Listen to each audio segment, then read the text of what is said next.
Canada के elections पर पूरी दुनिया की नज़रें लगी हुई हैं और पूरी दुनिया की नज़रें तो चलिए एक तरफ रखिए, हम कैनेडियंस की नज़रें और दिल भी कनाडा के इलेक्शन के साथ जुड़े हुए हैं।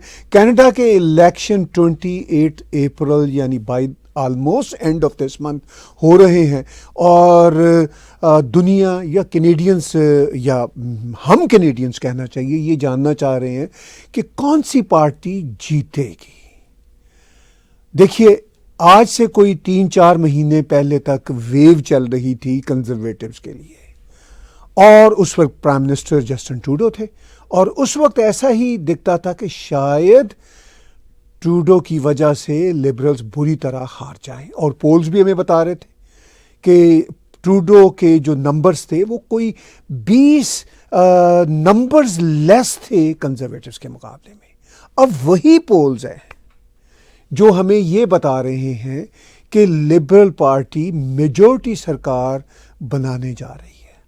अब हम अपनी लाइकिंग या डिसलाइकिंग की बिना पे उन चीज़ों को पसंद करते हैं जो हमें दिल के करीब होती हैं और जो चीज़ें हमें पसंद नहीं होती हम उनको अपने दिल से आंखों से झटकना चाहते हैं। मेरा पर्सनल ओपिनियन ये है कि मैं जब इन रीसेंट पोल्स को देखता हूँ तो मुझे साफ दिख रहा है कि ट्रूडो का लिबरल जो गैंग था वो अब कुछ बदला है, कुछ नहीं बदला, लेकिन मार्क कार्नी के आ जाने के बाद अब लिबरल मेजॉरिटी सरकार बनाते नजर आ रहे हैं। ये पोल्स की बात ही नहीं, सिर्फ ये मुझे ग्राउंड पे एटलीस्ट GTA में या ग्रेटर हैमिल्टन एरिया में या ग्रेटर ऑटवा एरिया में दिख रहा है। मैं इन एरियाज़ में कुछ दिनों से ट्रैवल कर रहा हूँ, लोगों से मिल रहा हूँ, ग्राउंड पे फील कर रहा हूँ कि ये लिबरल्स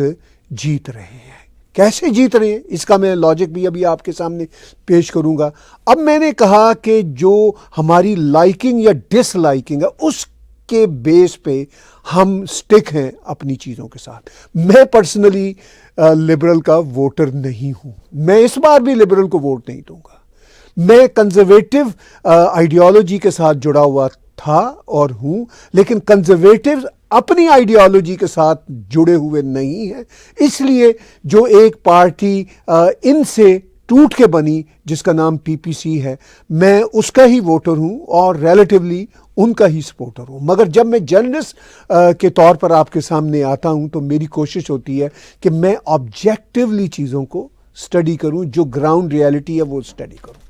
अब मुझे याद है कि जब ये पोल्स हमें बता रहे थे आज से 3-4 महीने पहले कि कंजर्वेटिव की लीड होगी, तो कंजर्वेटिव के चाहने वाले धमाले डाल रहे थे और ख़ास तौर पर हमारी भारतीय कम्युनिटी के लोग ये समझ रहे थे कि लिबरल जस्टिन ट्रूडो की लीडरशिप में खालिस्तानी इश्यूज़ को उठाते हैं, इसलिए कंजर्वेटिव का साथ देना चाहिए। मगर जब कंजर्वेटिव के लीडर ने दिवाली की सेरेमनी को कैंसिल किया तो फिर हमारी भारतीय कम्युनिटी एज़ यूजुअल जज्बाती कम्युनिटी भी है, तो उन्होंने कंजर्वेटिव का साथ भी छोड़ दिया। वो कंफ्यूज हो गए, एट लॉस्ट हो गए, मगर फिर भी वो चाहते थे कि ट्रूडो को हर सूरत शिकस्त हो। मगर ट्रूडो तो अपनी पार्टी के अंदर के कॉन्फ्लिक्ट की वजह से चला गया और अब फॉर द टाइम बिंग वो कैनेडियन पॉलिटिक्स में नहीं है। वापस आ जाए 5-10 साल बाद तो हम कुछ कह नहीं सकते, लेकिन इस वक्त मार्क कार्नी लीड कर रहे हैं। मार्क कार्नी के बारे में इंफॉर्मेशन ये आ रही है हमें कि वो भारत के साथ भी बैकडोर डिप्लोमेसी, अपनी एम्बेसी जो हमारी कनाडा की वहाँ पे है उनके ज़रिए कुछ चल रही है। अभी रायसीना डायलॉग में कनाडा सिक्योरिटी इंटेलिजेंस सर्विस के भी डायरेक्टर वहाँ पे गए हुए थे, पार्टिसिपेशन उनकी थी वहाँ पे। तो इसका मतलब ये है कि कहीं बैकडोर चीजें मार्क कार्नी की लिबरल पार्टी, अगर जिसमें बहुत सारे फेसेस ट्रूडो की पार्टी के ही हैं, मगर यहां पे एक बंदा मैटर करता है। वो मैं खालिस्तानी एलिमेंट पे भी थोड़ा सा बाद में आऊंगा क्योंकि हमारी जो खासतौर पर भारतीय कम्युनिटी है उसके बारे में जरा काफ़ी फिक्स है या ऑब्सेस्ड है, होना भी चाहिए, उनके कंसर्न्स भी हैं। लेकिन इशू ये है कि लिबरल पार्टी को वही पोल्स अब बता रहे हैं कि वो नेक्स्ट मेजॉरिटी गवर्नमेंट बनाएगी, जो पोल हमें 4-5 महीने पहले बता रहे थे कि कंजर्वेटिव लीड लेगी। कंजर्वेटिव की इनफैक्ट वाकई आज से 4-5-6 महीने पहले ट्रूडो की प्राइम मिनिस्टरशिप की वजह से बहुत लीड जा रही थी और ब्लू वेव का एहसास हो रहा था। और उस ब्लू वेव की वजह से फ्रैंकली खालिस्तानी एलिमेंट्स भी बहुत सारे ब्लू वेव्स के साथ जुड़ना चाह रहे थे।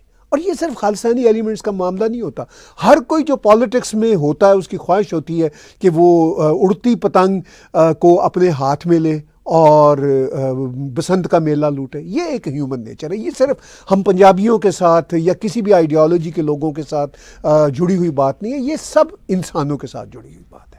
वो जो हम कहते हैं कि जेड़ा जिते उंदे नाल, JJU वाला जो मामला है, जेड़ा जिते उंदे नाल वाला मामला है, वो सब होता है। ये कि ह्यूमन साइकी का इशू है। लेकिन अब प्रिसाइजली कैसे लिबरल पार्टी सरकार बना रही है, आज 2 अप्रैल को मैं ये बात कर रहा हूँ पोल्स पे बेस करते हुए। वही पोल्स जब बताते थे कि कंजर्वेटिव सरकार बनाएगी आज से 4-5 महीने पहले, अब उन्हीं पोल्स को कंजर्वेटिव के सपोर्टर्स और हमारी भारतीय कम्युनिटी के लोग दिल से नहीं मान रहे। हालांकि तब उन पोल्स को मानते थे लेकिन अब नहीं मानते। खैर पोल्स भी छोड़िए, मेरे लिए पोल्स मैटर करते भी हैं और नहीं भी करते, मेरे लिए ग्राउंड रियलिटी मैटर करती है। अब मैं थोड़ा सा आपको ब्रेक डाउन करके बताता हूं। अब कनाडा वाइड देखिए जो सिचुएशन है, 338 जो कनाडा फेडरल प्रोजेक्शंस हैं, बाय द वे ये 338 सीटें हुआ करती थी, अब ये 343 हो गई हैं सीट्स, 5 सीटें बढ़ गई हैं, कॉन्स्टिट्यूंसी बढ़ गई है, पॉपुलेशन बढ़ी है। तो बहरहाल अभी भी उनकी वेबसाइट का नाम 338 है। और ये कोई ऐसा नहीं है कि ये कोई ख़ास वेबसाइट है जो मैं दिखा रहा हूँ। इसमें इस वेबसाइट पे बहुत सारे पोल्स आके गिरते हैं और फिर ये एनालाइज करते हैं। लेकिन ग्राउंड पे मुझे कैसे दिख रहा है, अब देखिए कनाडा वाइड यही 338 हमें बताया कर रहे थे 4-5 महीने पहले कि कंजर्वेटिव की बहुत बड़ी मेजॉरिटी सरकार बनने का चांस था जब ट्रूडो सरकार में थे। तब हम सब मानते थे इनको। अब हम दिल से नहीं मानना चाहते जो लिबरल्स के मुखालिफ हैं। और by the way I am not in support of liberal, लेकिन रियलिटी क्या है। अब 338 कनाडा वाइड की सिचुएशन देख लीजिए, हर रोज चेंज हो रही है। अब वो ये कह रहे हैं कि LPC liberal party of Canada 193 seats, majority 172 चाहिए। अब ये क्या नंबर है, यह क्या कोई मैजिक नंबर है जो ये लिबरल हासिल कर लेंगे? लिबरल के ऑलरेडी पार्लियामेंट में 153 सीट्स हैं। We need to remember this. उनको सरकार बनाने के लिए सिर्फ 19 सीटें और चाहिए। अगर हम पुरानी असम्बली से देखिए तो 19 सीटें तो बहुत बड़ा काम नहीं है। ऐसा नहीं है कि कंजर्वेटिव की सीट्स गिर गई हैं, वो ऑलरेडी 125 दिखा रहे हैं। ऑलरेडी उनकी जो थी पार्लियामेंट में 120 थी, 5 तो नंबर वो भी बढ़ रहे हैं। ऐसा नहीं है कि कंजर्वेटिव घट रहे हैं, बढ़ वो भी रहे हैं, मगर वो वेव नहीं चल रही जो इनफैक्ट चल चुकी है। मैं अक्सर ये कहता हूं कि ये वो बारिश थी जो चाहिए थी फसल काटने के लिए कनाडा को, कंजर्वेटिव की बारिश, कंजर्वेटिव की ब्लू बारिश, वो फसल के सीजन से पहले ही बरस गई। यानी फसल का सीजन तो, इलेक्शन का सीजन तो अब आया है, मगर वो बारिश इनफैक्ट आज से 4-5 महीने पहले ही बरस गई जब सीजन ही नहीं था। तो बारिश भी ज़ाया गई, फसल भी नहीं मिल सकी। ये है सीन इस वक्त। और फिर ऑफ कोर्स ट्रंप के फैक्टर आए, टैरिफ का मसला आया, 51st की स्टेट आई जो उन्होंने बात की। अब कनाडा की लिबरल पार्टी अपनी इनकम्बेंसी को रिटेन कर रही है, यानी 153 सीट्स, 20 सीट्स और चाहिए उनको मेजॉरिटी की सरकार बनाने के लिए। और वो कहाँ से आ रही है? वो कंजर्वेटिव से नहीं आ रही, वो उनको NDP से मिल रही है, ब्लॉक क्यूबिकॉज से मिल रही है। NDP की 24 परहैप्स सीट्स थी पिछले इलेक्शन में। अब 24 में से बताया जा रहा है कि 5 से 7 सीटें शायद मिलेंगी NDP को। अगर 10 भी मिल जाएं तो 14 सीटें मिल गई लिबरल को। वो जो NDP की सीटें हैं वो तो मिलने वाली नहीं कंजर्वेटिव को, 14 सीटें वहाँ से मिल गई। इसी तरह बताया जा रहा है कि ब्लॉक क्यूबिकॉज को, आप स्क्रीन पे देखेंगे, इनकी जो सीटें 33 थी वो घट के 17 के करीब हो रही हैं। अगर वो 17 होती हैं तो वहाँ से 16 इनको मिलती हैं। कितनी हो गई? ये हो गई टोटल 30 सीट्स। और लिबरल को मेजॉरिटी बनाने के लिए कितनी चाहिए? अगर उनकी इनकम्बेंसी रहे, उनको 19-20 चाहिए थी, 30 ऑलरेडी मिल रही है। अब आज के दिन अप्रैल 2 के दिन, जो कल सिचुएशन बदल सकती है, आने वाले दिनों में थोड़ी बहुत बदलती रहेगी, तो वो उनको तो 153 से 193 की प्रोजेक्शन जा रही है, 40 सीट, 30 तो उन्हें यहाँ से मिल रही हैं, ग्रीन की भी एक आध मिल रही है, कुछ और दाएं बाएं की सीटें उन्हें मिल रही हैं। अब क्या ये सिर्फ पोल्स लिबरल को जितवाना चाहते हैं कि ये सीन बना रही है? ये हमारी कॉन्स्पिरेसी थ्योरी रहती है। तो क्या आज से 4-5 महीने पहले पोल्स कंजर्वेटिव को जितवाना चाह रहे थे, जो वो उनको 40 की लीड दिखा रहे थे और लिबरल को उस वक्त 22 की लीड पे दिखा रहे थे? ऐसा नहीं है, पोल्स में गलती होती है। अब मुझे लोग अक्सर कहते हैं कि भाई ट्रंप के मामले में भी तो यही था ना, कि ट्रंप हार रहा था, जीत गया, पोल्स ने यही उस वक्त बताया था। भाई बात यह है कि पोल्स को बहुत बड़ी ट्रंप की हार भी नहीं दिखा रहे थे उस वक्त, वो कोई 2-3% का फर्क दिखा रहे थे। लेकिन ग्राउंड पे, मैं उस दिनों जब ट्रंप की कैंपेन चल रही थी, 1 साल से मैं अमेरिका की कई स्टेट्स में गया और मैंने ग्राउंड पे फील किया कि ट्रंप जीत रहा है। अब यहां पे सिचुएशन कनाडा में थोड़ी डिफरेंट है। कनाडा में पोल्स में डिफरेंट सीन आपको देखने को मिल सकता है, लेकिन बहुत इसलिए नहीं मिलेगा कि ग्राउंड पे मुझे दिख रहा है। मिसाल के तौर पर जीटीए की, मैं अगले व्लॉग में ये आपको फर्दर ब्रेक डाउन करके दिखाऊंगा कि जीटीए की ओवर 50 सीट्स पे जो इस वक्त 95% से ज्यादा इस वक्त होल्ड है लिबरल का, वो इनकम्बेंसी जो उनका है, वो कहीं नहीं जाने वाली। मैं आपको मिसागा, Brampton, Ajax, Hamilton, Niagara Falls, वहाँ पे नियाग्रा फॉल्स में बाय द वे कंजर्वेटिव की ही जीत है, ऑटवा जीटीए, जो ऑटवा का, सॉरी, ग्रेटर ऑटवा एरिया, इन सब में लिबरल की इनकम्बेंसी है और वो रहेगी। ऐसा नहीं हो रहा कि उसमें जहाँ जहाँ कंजर्वेटिव की सीट्स हैं, थॉर्न हिल की सीट है जीटीए में मेलिसा लैंड्समैन की, फिर वहाँ पे जमील जवानी की है ओशवा से, और ओशवा से एक और कंजर्वेटिव की है। वो ये तीनों सीटें जीटीए में कंजर्वेटिव के पास ही रहेंगी। कम चांस है कि ये टूटेंगी कंजर्वेटिव के स्ट्रॉन्ग होल्ड से। लेकिन जो सीटें लिबरल्स की इस वक्त जीटीए में, यानी 95% के करीब जो जीटीए में लिबरल्स की ऑलरेडी हैं, वो कहीं नहीं जाने वाली। हाँ, वो ब्लू वेव या ब्लू बारिश जो 4-5 महीने पहले ही, वक्त से पहले ही हो गई थी, वो वक्त से पहले हुई थी। फसल काटने का मौसम तो ये था। इस मौसम में लिबरल्स की इनकम्बेंसी आ गई। ये बहुत बड़ा आर्गुमेंट है। अब मैं ओंटारियो के हवाले से आपको थोड़ा सा फोकस बताता हूं कि ओंटारियो में क्या सिचुएशन। ये जो सिचुएशन है, ये 19-20 के फर्क के साथ ऑलरेडी एग्जिस्ट करती है, मगर नहीं, 19-20 का फर्क नहीं है, कुछ ज्यादा ही हो गया। ओंटारियो में अब प्रोजेक्शन है 82 सीट्स लेंगे और कंजर्वेटिव लेंगे 38। ग्रीन की एक है, ऑरेंज की आपको एक नजर आ रही है। ये गड़बड़ हो गई है। यहां पे जो ऑरेंज की कुछ सीटें थी वो वाइप आउट होती हुई नजर आ रही है, जा रही हैं लिबरल रेड के पास। कंजर्वेटिव का 19-20 के साथ यही था पहले भी मामला, 19-20 का। कंजर्वेटिव को डेंट नहीं पड़ा, मगर कंजर्वेटिव डेंट नहीं पा रहे लिबरल को। अब हम जाते हैं क्यूबेक के मामले में। आप क्यूबेक के मामले में देखेंगे, यहां पे डेंट पड़ रहा है ब्लॉक क्यूबिकॉस को, 33 थी इनकी।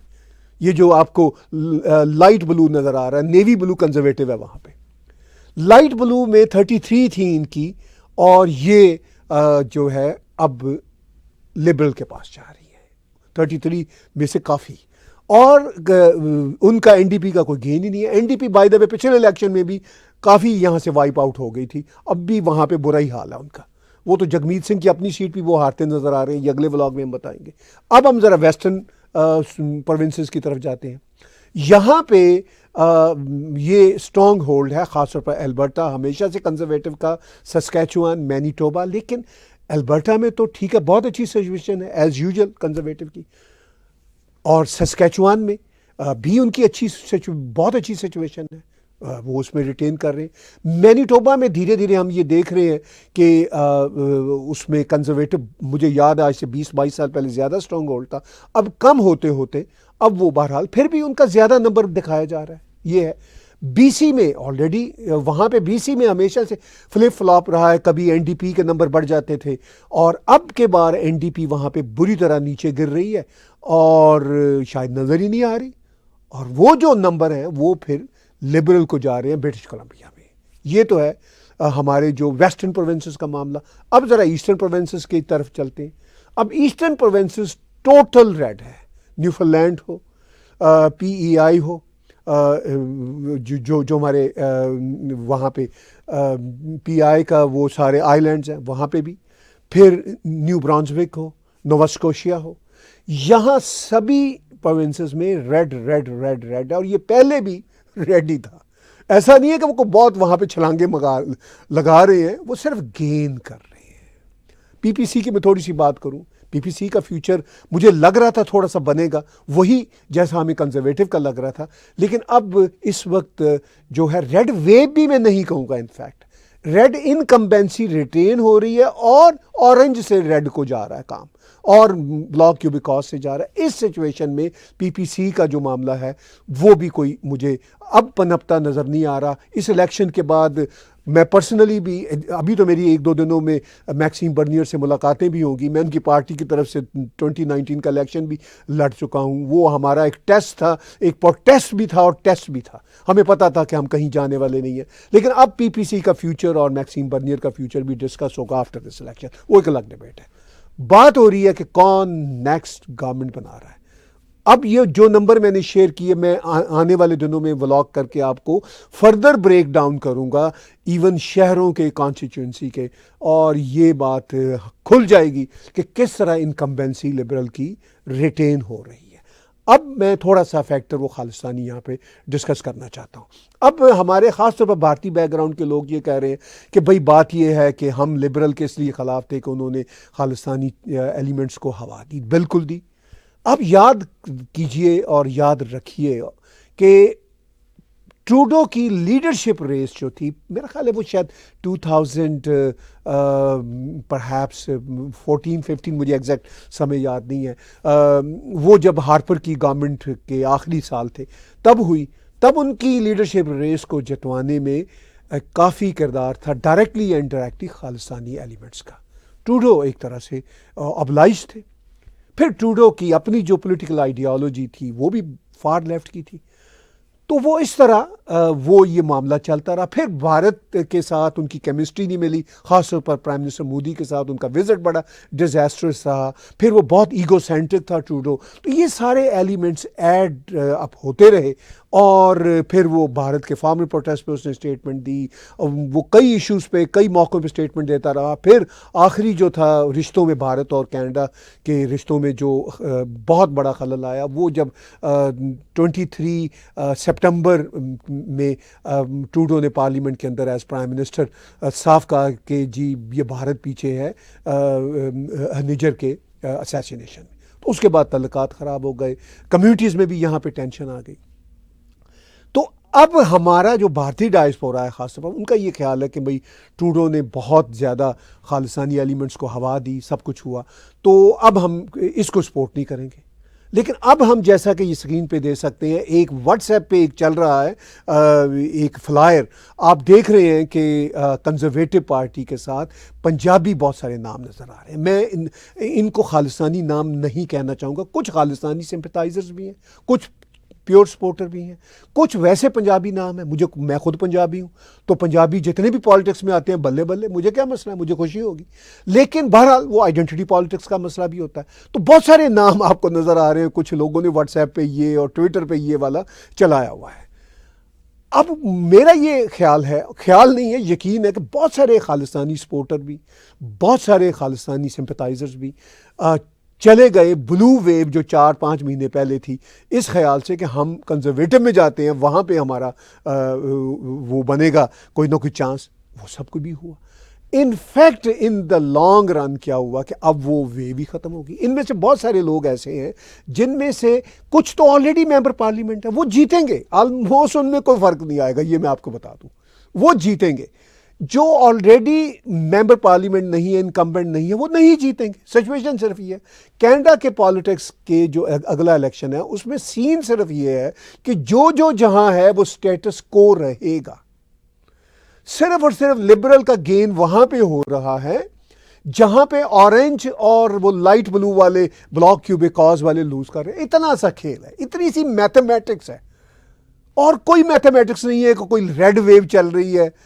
भाई ब्लू वेव भी जितनी है उतनी की रहेगी, यानी जो उनकी इनकम्बेंसी है वो ऑलमोस्ट 19-20 के फ़र्क के साथ रहेगी। जो इनकम्बेंसी है लिबरल की वो भी 19-20 के साथ रहेगी। सिर्फ ऑरेंज और लाइट ब्लू वाले यानी ब्लॉक क्यूबिकॉज वाले उनके नंबर गिर रहे हैं, वो जा रहे हैं सब के सब नेचुरली लिबरल को, चूंकि वो लिबरल्स की ही जगह है, या तो वहाँ पे लिबरल जीतेंगे या ब्लॉक क्यूबिकॉज वाले वो सिर्फ और सिर्फ क्यूबैक में इलेक्शन लड़ते हैं, या फिर ऑरेंज वाले। इतना खेल है। इस खेल को ज़हन में रखिए और मेरी बात को याद रखिए कि ये पोल्स कोई ऐसा कोई रेडिकल चेंज नहीं दिखा रहे, स्टेटस को ही दिखा रहे हैं। सिर्फ उसमें ऐड ऑन हो रहा है ऑरेंज का factor towards liberals, light blue bloc Quebecois का फैक्टर टूवर्ड्स लिबरल्स। इतनी सी कहानी है, इतना सा खेल है, इतनी सी कॉमन सेंस है, इतना सा मैथमेटिक्स है। इस मैथमेटिक्स को याद रखिए और फिर आने वाले दिनों में हम इसको फर्दर ब्रेक डाउन करेंगे। मगर आज मैं 2 अप्रैल को आपको जो व्लॉग में एनालिसिस पेश कर रहा हूँ, ऑलमोस्ट 19-20 के फ़र्क के साथ मैं प्रिडिक्ट कर रहा हूँ यही सिचुएशन 28 अप्रैल को रहेगी। बहुत बहुत धन्यवाद आज की बातचीत देखने का। हमारे टेक टीवी के यूट्यूब चैनल को सब्सक्राइब कीजिए, मेरे पर्सनल चैनल को सब्सक्राइब कीजिए। अगर आप हमारी इंडिपेंडेंट जर्नलिज्म को सपोर्ट कर सकते हो तो पेपॉल के ज़रिए, पैट्रियन के ज़रिए, क्रेडिट कार्ड के ज़रिए कंट्रीब्यूट कीजिए। बहुत बहुत धन्यवाद। Thank you very much.